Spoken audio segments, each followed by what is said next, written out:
Sean bienvenidos en esta mañana. ¿Por qué no inclina su rostro un minuto y vamos a orar? Gracias, Señor, te damos por el privilegio que nos das de estar en tu casa. Gracias por tu amor y tu misericordia. Gracias, Señor, por todo. Dios mío, Señor, ahora, Dios mío, al abrir tu palabra, ayúdanos, Padre Celestial.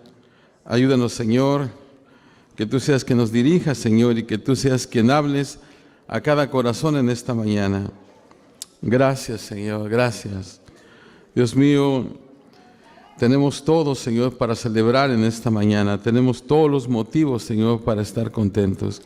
Tenemos todos los motivos, Señor, para, Dios mío, que ese gozo, Señor, nunca se vaya de nosotros. Señor, que ese gozo, Señor, es un gozo eterno, que no se vaya, Señor, por ningún motivo. Y tenemos los suficientes motivos en esta mañana para, Señor, estar con ese gozo por siempre, Padre. Gracias, gracias. Háblanos en esta mañana de acuerdo a tu grande misericordia, Señor. En Cristo Jesús lo pedimos. Amén. Pueden sentarse, hermanos.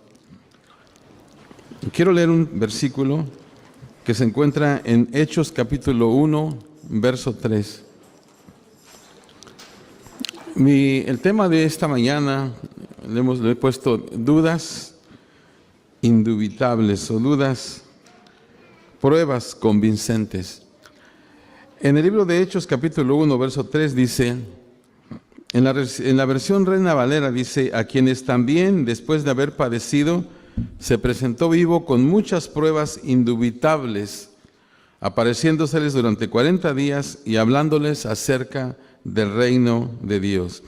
Pero la versión Nueva Traducción Viviente lo lee de esta manera, dice, durante los 40 días después de que sufrió y murió, Cristo se apareció varias veces a los apóstoles y les demostró con muchas pruebas convincentes, que Él realmente estaba vivo. Hermanos, un autor en una ocasión escribió lo siguiente, él dijo, sin la resurrección corporal de Jesucristo, la fe cristiana hubiera muerto al nacer, porque una fe viva no puede sobrevivir si el Salvador está muerto. Yo quiero que, hermanos, que en esta mañana hagamos un ejercicio y yo quiero que usted se imagine esa primera mañana o esa mañana cuando el Señor Jesús resucitó. Quiero que usted en su mente se traslade hasta ese lugar y se imagine todo el escenario. Y vamos a decirlo de esta manera, hermanos. Tiempo, las 6 de la mañana. Lugar, el jardín de la tumba. Fecha, abril 21 del año 33. Hermanos, en las primeras horas de la mañana, un grupo de mujeres camina en silencio, lentamente a través del Monte de los Olivos. Llevan frascos de especies porque planean ungir el cuerpo de Jesús. Sus ojos están enrojecidos por el llanto. Pareciera como si no han dejado de llorar desde aquel terrible momento a última hora del viernes por la tarde, cuando se les ordenó a los soldados que bajaran el cuerpo de Jesús de la cruz. Debido a que ya era tarde ese día, como dicen los evangelios, no tuvieron tiempo de preparar completamente el cuerpo de Jesús para la sepultura. Han venido esta mañana para terminar de prepararlo. Han venido temprano para no ser vistas por las autoridades. O sea, lo último que ellas quieren es llamar la atención. Ya casi están ellas en el lugar. De alguna manera tienen que convencer a los guardias romanos a quitar el sello de la tumba y dejarlas entrar. Pero cuando ellas se acercan, un escenario impactante les da la bienvenida. Los soldados están inconscientes, el sello está roto, la piedra ha sido removida, la tumba está vacía. Y cuando las mujeres buscan en su interior, la impresión es aún mayor. La tumba está vacía. Alguien ha tomado el cuerpo de Jesús. ¿Qué sucedió? ¿Dónde está su cuerpo? ¿por qué la tumba está vacía? ¿Qué significa todo esto? Hermanos, en esta mañana hay una pregunta con la que quiero tratar en mi sermón. Y es una pregunta muy sencilla, hermanos, pero es muy, muy importante y lo voy a estar explicando a través del sermón. ¿Realmente Jesús se levantó de los muertos? ¿Podemos estar seguros? En Hechos 1:3 dice que hay muchas pruebas indubitables, convincentes, de que Jesucristo se levantó de la tumba. ¿Cuáles son, hermanos, estas pruebas? Y si hay las pruebas, nosotros podemos confiar en ellas. Hermanos, esta es la pregunta de que si realmente Cristo se levantó de los muertos, es la pregunta más importante, hermanos, que cualquiera de nosotros pudiéramos hacernos. ¿Sabe por qué, hermano? Quiero que me ponga mucha atención en esta mañana, porque tiene que ver con la eternidad, hermanos. Tiene que ver con lo que pasará con nosotros después de que muramos. Todo mundo, ¿verdad? Todos nosotros, hermanos, en algún momento vamos a tener que morir y muchos de nosotros no queremos pensar en eso. Y hay mucha gente que le tiene temor a la muerte y yo creo que si somos sinceros, tal vez, si yo preguntara en esta mañana, ¿quién no tiene temor a la muerte? Quizás todos dijéramos que sí, porque es algo natural.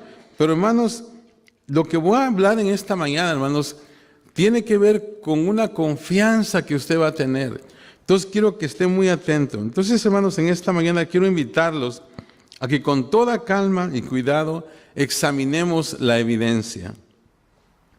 Ahora, quizás hay personas aquí que están tratando de entender este asunto porque tal vez han escuchado declaraciones contradictorias. Hay mucha gente hoy y siempre ha habido gente que son detractoras y que niegan la resurrección del Señor Jesucristo. Y tal vez tú has escuchado esas cosas y no sabes qué creer. O tal vez eres cristiano, has dado ese paso de fe y crees, pero nunca realmente has estudiado los hechos. Entonces, esta mañana vamos a verlo. Entonces, quiero empezar, hermanos, mirando la evidencia. Al empezar nuestra investigación, hermanos, vamos a iniciar simplemente mirando los hechos como los tenemos en los relatos de los evangelios. Solamente voy a poner las citas, si usted las quiere copiar, hermanos, porque eso es mucha escritura, pero solamente voy a poner las citas.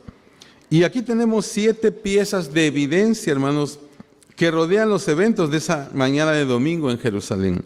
Entonces, 7 piezas de evidencia de la resurrección de Jesucristo. En primer lugar, tenemos la guardia romana. Hermanos, después de que Jesús fue enterrado, Poncio Pilato ordenó que una guardia romana se colocara alrededor de la tumba. Eso por lo menos lo vemos en Mateo 27, del 62 al 66. Ahora, esa guardia, hermanos, usualmente consistía de 16 hombres.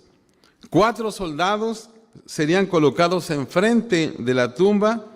Los otros 12 estarían durmiendo en un semicírculo enfrente de ellos. Y esos guardias, hermanos, cambiaban de turno cada 4 horas.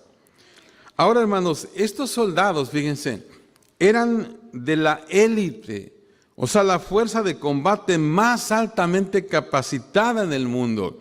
O sea, lo máximo, pues. Porque recuérdese que en ese tiempo el imperio que gobernaba, el imperio era el imperio romano. O sea, que esta guardia estaba capacitada de una manera tremenda. ¿Saben qué? Se dice que el castigo por fallar en guardar a un prisionero o por dormirse durante su turno era la muerte. Y se dice que algunas veces eran quemados vivos en un fuego hecho con sus propias ropas. Entonces, hermanos, los soldados tenían todas las razones para permanecer despiertos. O sea, ellos no se querían dormir porque sabían cuál era el castigo.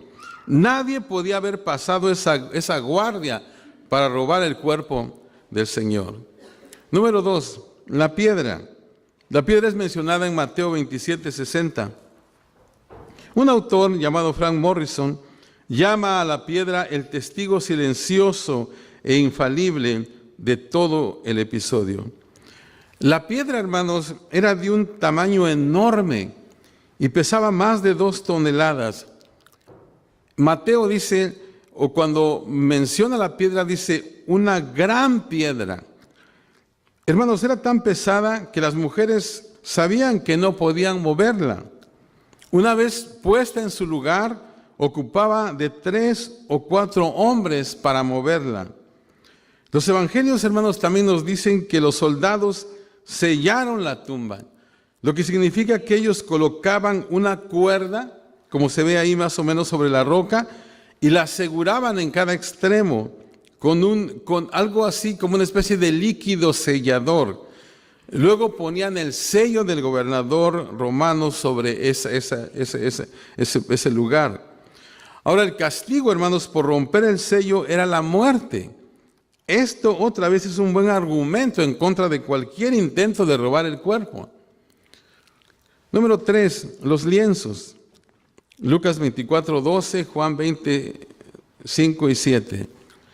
Tanto Lucas, hermanos, como Juan comentan de los lienzos en la tumba. Los discípulos, hermanos, encontraron los lienzos con los que lo envolvieron y también el sudario que había sido puesto en la cabeza de Jesús, dice que estaba a un lado. Ahora, ¿cómo explicar eso, hermanos? Los ladrones de tumbas hubieran tomado el cuerpo sin desenvolverlo, o lo hubieran desenvuelto, o si lo hubieran desenvuelto, hubieran dejado tal vez tirados los lienzos y el sudario. O sea que nadie roba un cuerpo y deja doblados los lienzos. Número 4, la tumba vacía. Y hay muchas escrituras, ¿verdad? Solo puse todas estas. Los escépticos, hermanos, nunca han sido capaces de explicar el siguiente hecho. O sea, cuando María llegó el domingo en la mañana, la tumba estaba vacía. Cuando Pedro y Juan llegaron, la tumba estaba vacía. Cuando los otros discípulos encontraron la tumba, estaba vacía. Cuando los judíos inspeccionaron la tumba, estaba vacía. Cuando los soldados romanos despertaron, la tumba estaba vacía. O sea, nadie ha puesto en duda este hecho. Ahora, pensemos a pocas semanas de la crucifixión, los discípulos estaban predicando públicamente que Jesús se había levantado de la muerte. Hermanos, si hubieran estado mintiendo o alucinando, todo lo que las autoridades tenían que hacer era ir a la tumba, traer el cuerpo de Jesús. Un autor dice, podrían simplemente haber clavado el cuerpo de Jesús en la muralla de la ciudad, y esto sería el final del movimiento cristiano. Pero ellos, hermanos, no lo pudieron hacer porque la tumba estaba vacía y el cuerpo había desaparecido. O sea, no tenían ninguna respuesta a la predicación de los apóstoles de que estaba vivo. O sea, no tenían ningún argumento. ¿Qué podían hacer? ¿Dónde está el cuerpo? Número 5, hermanos. Las apariciones. Y hay muchos textos. Como digo, no los voy a mencionar todos, pero son muchos textos. Si quiere usted después le doy una copia de esto. El Nuevo Testamento, hermano, registra al menos 12 apariciones diferentes de Jesús después de su resurrección. Él apareció algunas veces a individuos, como a María y a Pedro, algunas veces a un grupo pequeño, como a los 2 discípulos en el camino a Emaús, otras veces a un grupo más grande, como en el caso de los discípulos, y al menos apareció en una ocasión a un grupo de 500 personas. O sea, aún después él fue visto por Esteban cuando moría, por Pablo en su conversión y por Juan en la isla de Patmos. Ahora, tengamos en cuenta, hermanos, de que todos estos relatos son relatos de los testigos.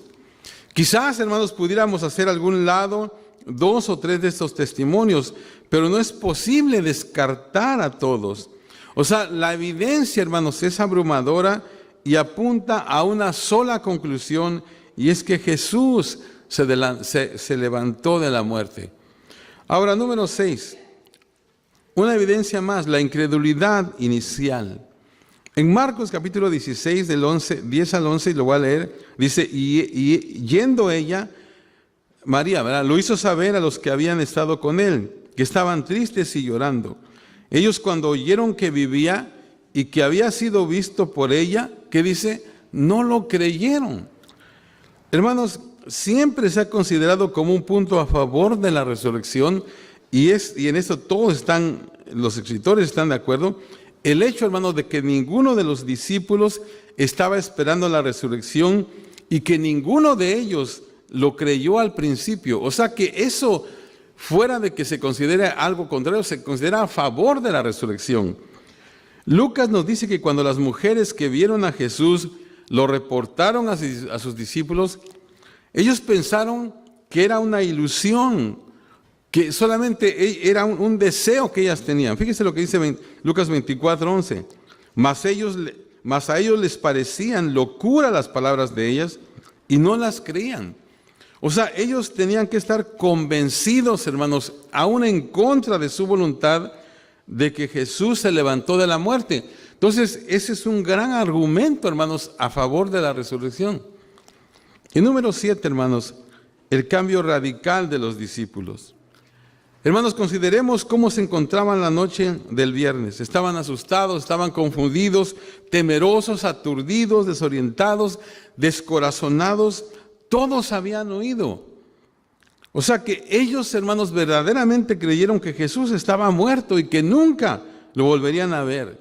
O sea, en sus mentes Jesús se había ido para siempre. O sea, piensen en eso, hermanos. Nosotros ahora, ¿verdad?, decimos, sí, sabemos toda la historia, pero ellos, hermanos, pensaron que sí se murió, que no iba a venir otra vez. Pedro lo había negado. Los otros discípulos miraron todo a distancia. Solo Juan estaba cerca de la cruz. Las mujeres que fueron a la tumba el domingo en la mañana estaban completamente seguras de que encontrarían el cuerpo ahí. O sea que realmente ellas se desilusionaron cuando no lo vieron. Por eso estaban llorando. ¿Se acuerdan? María dice que estaba llorando porque ella esperaba encontrar el cuerpo de Jesús. Los dos discípulos, como dije, a quienes Jesús encontró en el camino de Emaús, se estaban alejando de Jerusalén. Parecería que su fe se había enterrado como el cuerpo de su maestro. Mientras tanto, los discípulos se habían reunido en el aposento alto con las puertas cerradas por temor a los judíos.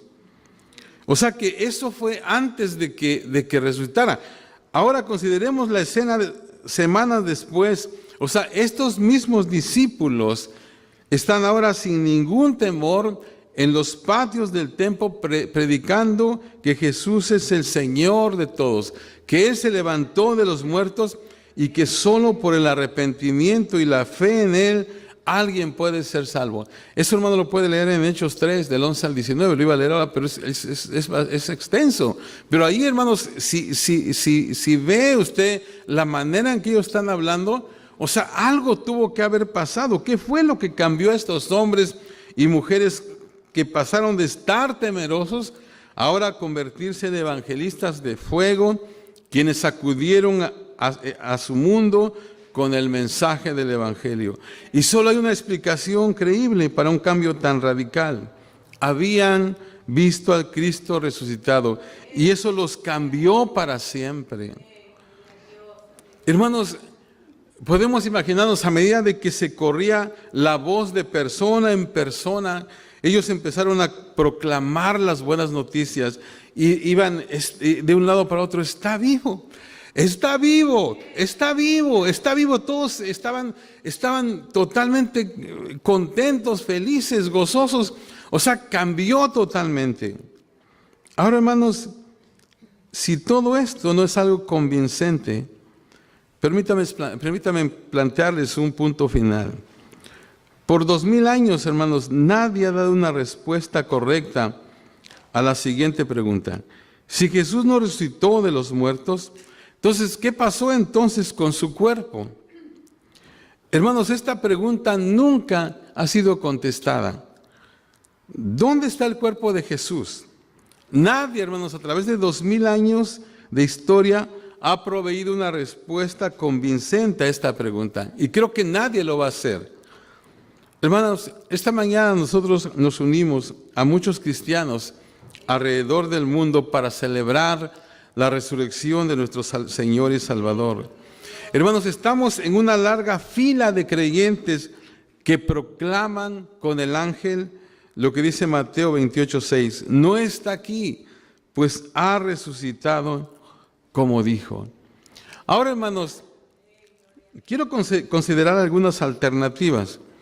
Si somos justos, hermanos, podríamos admitir que la evidencia que acabo de compartir con ustedes posiblemente no convence a algunas personas.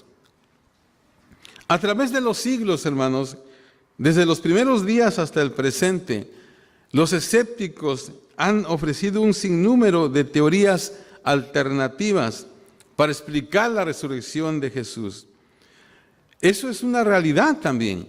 O sea, hay gente que no cree esto, hermanos, y como dije hace un momento, tal vez usted ha escuchado alguna otra situación, alguna otra alternativa a esto, y quizás en esta mañana hay alguna persona que por alguna razón ha dudado, está dudando. Nosotros hemos estado muchas veces en Israel y realmente muchos de los judíos, hermanos, nosotros amamos a los judíos y oramos por ellos, pero muchos no creen esto, porque muchos no aceptan al Señor Jesús como el Mesías. Hay otros que sí, ¿verdad? Que le llamamos judíos mesiánicos, pero muchos otros no lo aceptan. Y ellos le pueden dar a ustedes una serie de alternativas, otras explicaciones con respecto. Entonces, hermanos, quiero que consideremos 3 de las ideas más populares, o sea, que son como alternativas que algunos tienen para la resurrección. En primer lugar, hay una teoría que se llama la teoría del desvanecimiento. Ahora, esta teoría, hermanos, se basa en la idea de que Jesús realmente no murió en la cruz. Esta teoría dice que realmente lo que pasó fue que se desmayó. Se desmayó, lo bajaron de la cruz, lo enterraron porque pensaron que estaba muerto, lo enterraron. Y fíjense lo que dice esta teoría. Es algo cierto, no lo estoy inventando. Esa teoría dice que estando él en la tumba, en algún momento del sábado en la noche, él volvió, ¿verdad?, de su desmayo, se quitó las vendas, se levantó, movió la piedra y salió y peleó con los soldados y los acabó ahí, y luego después apareció como si nada a María y a los discípulos. Pero, hermanos, hay muchos problemas con esa teoría, porque en primer lugar, hermanos, él había sido golpeado de tal manera, dice la palabra, que tenía la espalda destrozada. Desde el momento en que fue arrestado hasta el momento en que lo crucificaron, lo golpearon, lo abofetearon, se cayó muchas veces, lo latiguearon, le pusieron la corona de espinas, y luego ya estando en la cruz, le clavaron una lanza que atravesó su corazón, atravesó sus entrañas. Luego le clavaron las manos, los pies. Hermanos, ningún hombre, por muy grande, porque acuérdense que estaba en su papel de hombre, nadie hubiera resistido eso, hermanos. O sea que, en otras palabras, hermanos, es más difícil de creer esa teoría. Marcos 19:33 nos dice que los soldados romanos no le quebraron las piernas porque ellos vieron que ya estaba muerto. O sea, todos los que lo vieron pensaron que estaba muerto, los romanos, los judíos, los discípulos, y estaban en lo correcto, hermanos. Jesús estaba muerto en la noche del viernes. Ningún hombre podría haber sobrevivido lo que a él pasó. Entonces, la teoría del desvanecimiento es más difícil de creer que creer en la resurrección. Y no es tomada en serio excepto por aquellos que se niegan a afrontar la verdad de que Jesús murió y se levantó de los muertos. Ahora, hay otra teoría que es la teoría de la tumba equivocada. Esa es una teoría también, hermanos. Y esa teoría básicamente dice que los discípulos, como era muy de mañana y estaba oscuro, se equivocaron de tumba. Fueron a una tumba y el hortelano, la persona que cuidaba la tumba, les dijo: no, pues aquí no está. Pero lo que les estaba diciendo, los que quería decir, era que esta es la tumba donde esta no es la tumba, se equivocaron ustedes. Bueno, eso hubiera sido muy fácil, hermanos, salir de la duda. Sencillamente cuando amaneció se había dado cuenta de que estaba en una tumba equivocada. O sea que muy fácil. Y luego está la teoría del cuerpo robado. De acuerdo a Mateo 28, hermanos, del 11 al 15, esta fue la primera alternativa para explicar la resurrección.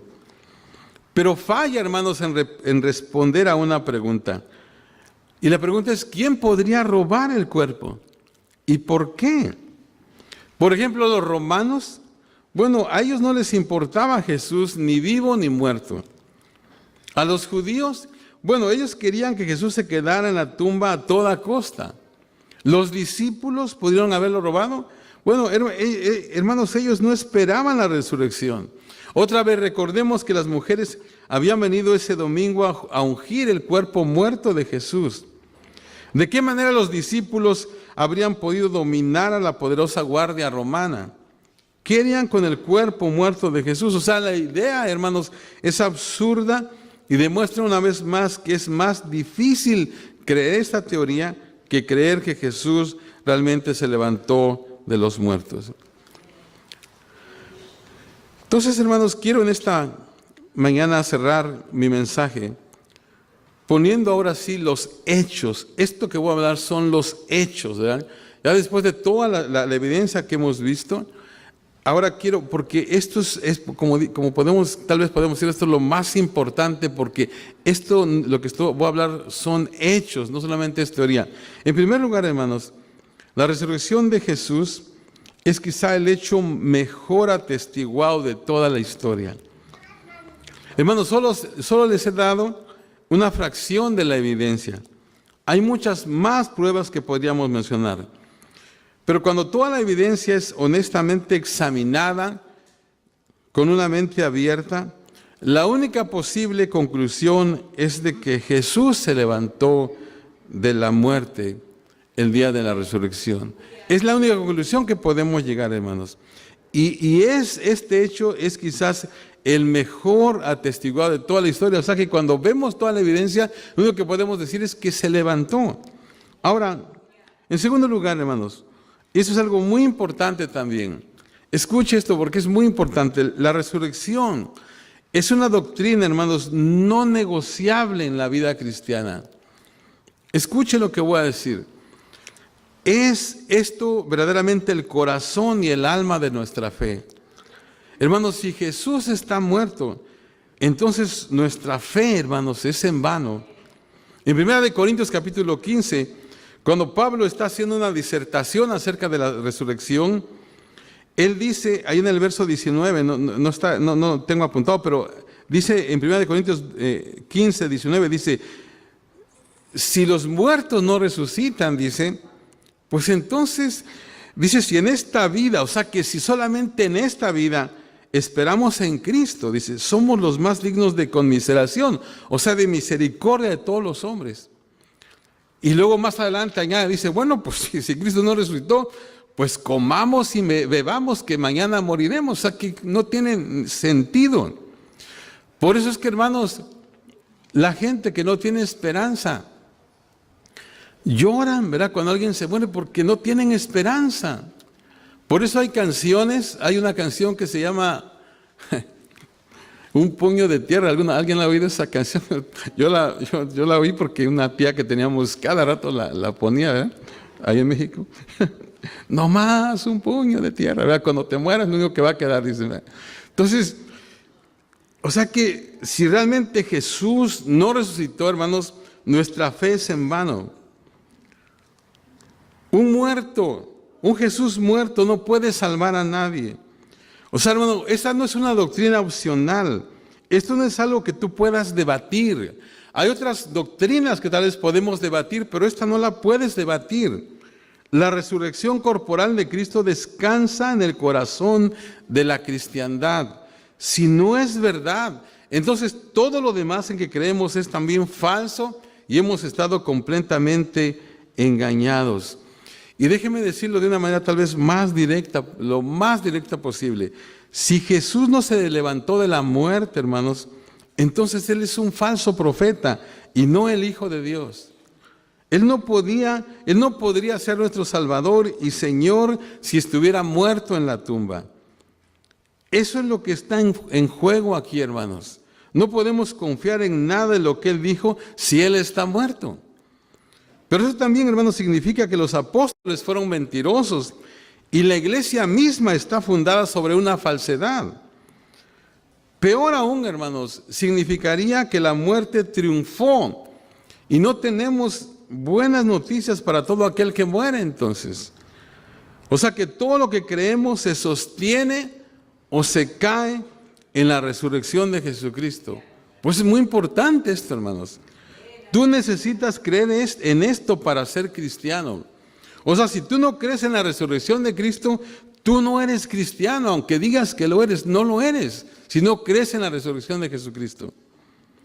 Ahora, hay otra cosa más, hermanos. Y es que otro hecho más. Y que es que este es el mensaje que el mundo necesita oír. Hermanos, algunas veces predicamos la cruz y olvidamos la tumba vacía. Pero la cruz, hermanos, no puede salvar a menos de que Jesucristo haya resucitado. El mundo necesita saber, hermanos, que Jesucristo está vivo hoy. O sea, un Jesús muerto, hermanos, no ayuda a nadie. Un Cristo vivo sana, salva, perdona, restaura, limpia, renueva, guía, hermanos. Y cuando llegue el momento, Él nos puede llevar al cielo con Él. Pero eso es un Cristo vivo, hermanos. Otra cosa también que es importantísimo es que la resurrección de Jesús nos da esperanza, hermanos, al enfrentar la muerte. Hermanos, no hay otra razón para pensar que algún día vamos a mirar a nuestros seres queridos otra vez. El Nuevo Testamento, hermanos, vez tras vez conecta nuestra resurrección con la de Él. O sea que nuestra resurrección va a suceder en el futuro, hermanos, porque la de Él ya sucedió en el pasado. O sea que piensen otra vez en esto. Sin la resurrección de Jesús, hermanos, no habría esperanza para nosotros en enfrentar a la muerte. O sea, volvemos otra vez a las palabras del apóstol Pablo. Pues entonces comamos y bebamos que mañana moriremos. O sea que no hay ninguna esperanza, ninguna motivación, nada. Y por último, hermanos, y esto también es un hecho, y es que nadie puede forzarte a creer en Jesús. Necesitas hacer esa decisión por ti mismo. Estoy consciente, hermanos, de que nada de lo que he dicho puede convencer a alguien en contra de su voluntad. A través de los siglos, hermanos, millones han creído. Y también hay otros muchos que han dudado. Pero el asunto, hermanos, es muy simple. ¿Cuál es tu pensamiento con respecto a la resurrección de Jesús? ¿Hay más suficiente evidencia para aquellos quienes escogen creer? Hay más que suficiente evidencia si tú escoges creer. Pero también hay un espacio para dudar para aquellos que lo quieren hacer. Entonces, a este punto, hermano, necesitamos recordar las palabras de Jesús a Tomás en Juan 20:27. Él le dice, no seas incrédulo, sino creyente. O sea, eventualmente, hermanos, cada uno de nosotros tenemos que decidirnos por una cosa o por otra. Déjeme decirlo de otra manera, para ya ir terminando. O sea, no te servirá de nada simplemente pensar acerca de Cristo y la resurrección solamente de una manera intelectual. Mientras que Cristo permanezca fuera de ti y tú permanezcas fuera de Él, todo lo que el Señor sufrió, todo lo que el Señor pasó, todo lo que el Señor ganó, no tiene ningún significado para ti si Cristo no está en tu corazón. O sea, si el Señor Jesús no está en ti, si tú quieres ir al cielo, tú necesitas estar en Cristo y Cristo necesita estar en ti. O sea, tú puedes intelectualmente aceptar esto, pero eso no te va a bastar. Vuelvo a repetir, el aceptar a Cristo, el aceptar estas verdades solamente intelectualmente no sirve de nada para ti. Todo lo que el Señor logró en la cruz, todo lo que se ha hablado en esta semana, todo esto no te va a servir de nada si el Señor Jesucristo está fuera de tu corazón. Hermanos, yo estoy convencido en esta mañana, con todo mi corazón, de que el Señor Jesús está vivo y le he entregado toda mi vida. Pero quiero decirles, yo no puedo decidir por nadie más. Cada uno tiene que decidir. ¿Sabe qué, hermanos? Quizás tú has estado en la iglesia, quizás has venido a la iglesia, quizás en esta mañana, a lo mejor nos estás visitando, pero a lo mejor en lo profundo de tu corazón realmente nunca has entregado totalmente tu vida al Señor. Quiero decirte que este es el tiempo de que tú lo hagas. Si tú quieres tener esperanza de vida eterna, hermanos, con toda la evidencia que hemos visto en esta mañana, y por eso decía al principio, eso es algo muy importante, porque de esto depende nuestra eternidad. O sea, no es algo así, y por eso decía también que esta es una doctrina no negociable. O sea, podemos discutir otras doctrinas, pero esta no la podemos discutir porque de ahí depende nuestro futuro. Entonces, si tú no estás seguro, si tú no te has asegurado, no importa el tiempo que hayas venido a la iglesia, no importa lo que hagas en la iglesia, si no estás seguro de tu salvación, si solamente lo has aceptado de manera intelectual, no te va a servir de nada. Necesitas entregarte al Señor. La escritura que leímos al principio dice, durante los 40 días después de que sufrió y murió, Cristo se apareció varias veces a los apóstoles y les demostró con muchas pruebas convincentes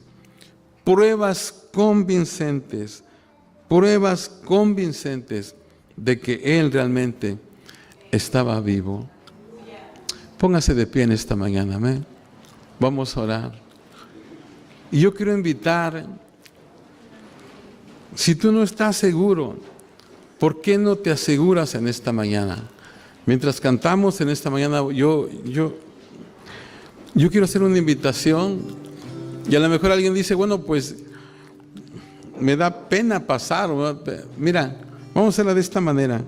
Yo creo que si tú estás seguro, si tú estás aquí, estás seguro de tu salvación, puedes pasar al altar y darle gracias a Dios por eso. O sea, gracias, Señor, porque tengo esperanza. Gracias, Señor, porque realmente tú resucitaste. Y como dice el canto, ¿verdad? Porque Él vive, nosotros también podemos vivir. Tenemos una gloriosa esperanza. O sea, no solamente aquí en la tierra. Hermanos, un día vamos a irnos de esta tierra, pero nos vamos a ir con el Señor. Hermanos, tú tienes que estar seguro en esta mañana. Entonces, si el hecho de que tú pases no quiere decir de que tú no estás seguro. O sea, aquí vamos, ¿verdad? Todos podemos pasar y darle gracias a Dios, ¿verdad? Pero también si hay alguien que tal vez no está seguro, de esta mañana, clama al Señor, dile, Señor, ven a mi corazón. Yo, Señor, he escuchado toda la evidencia y ahora, Señor, yo creo en ti. Y una vez más, las palabras del Señor Jesús a Tomás son para nosotros: no seas incrédulo, sino creyente. Otra versión dice: ya no dudes, cree en Él, cree en Él. Y hermanos, con eso vienen muchísimas cosas más. Aleluya. Vamos a cantar en esta mañana.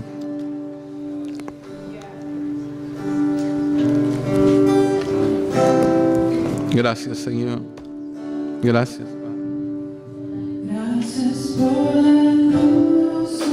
Te adoramos, Jesús. Te adoramos, Señor.